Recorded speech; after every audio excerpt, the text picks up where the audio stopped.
Well, at 14 years old, I was already very political. I've been political since really I was 12 years old. Well, I just started to develop an interest in politics. There were a lot of political conversations happening due to the rise of Obama, actually, in 2008, 2000. And I wanted to know basically everything about it. You know, when you turn around that age, you start to ask questions about the world and how we all got here and, you know, about things that happened before. And so the first thing I ever watched actually was Thomas Sowell on Uncommon Knowledge with, I think, The best. that was actually the first thing I ever watched, and I just devoured it. I said, what is the private sector? You know, what is the economy? And so I just Googled it on YouTube, and that was the first thing that came up, and I watched the whole thing, and it was just, I was enamored by it. And I told my mom, I said, I want Free to Choose by Milton Friedman. That was the first political book I ever read. And so I read all that stuff in middle school and high school. And at that time, I was really a libertarian because that's just what was out there at that time. There was so much online digital content. This is early 2010s that was being put out by young libertarians. Basic Economics by Thomas Sowell, and read about all the Chicago school, even then the Austrian school, the really more libertarian economic stuff.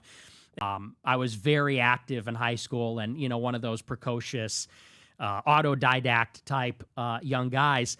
I was very outspoken. I was very extroverted about politics. I was always getting in political debates in class and in Model UN, but I didn't really get in trouble as much.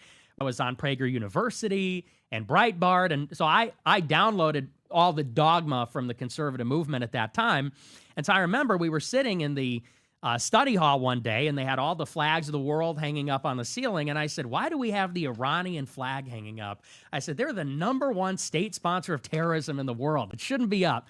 And he told me, you got to read The Israel Lobby by John Mearsheimer and Stephen Walt. He said, you got to look at the other side. And we had this like vicious back and forth about it. And that is kind of the only major problem I had with faculty over politics, ironically. It's a good area of Chicago, mostly white. I would say it's pretty center-left. Some Catholic, some Protestant, but what was interesting about it is very liberal, but not leftist.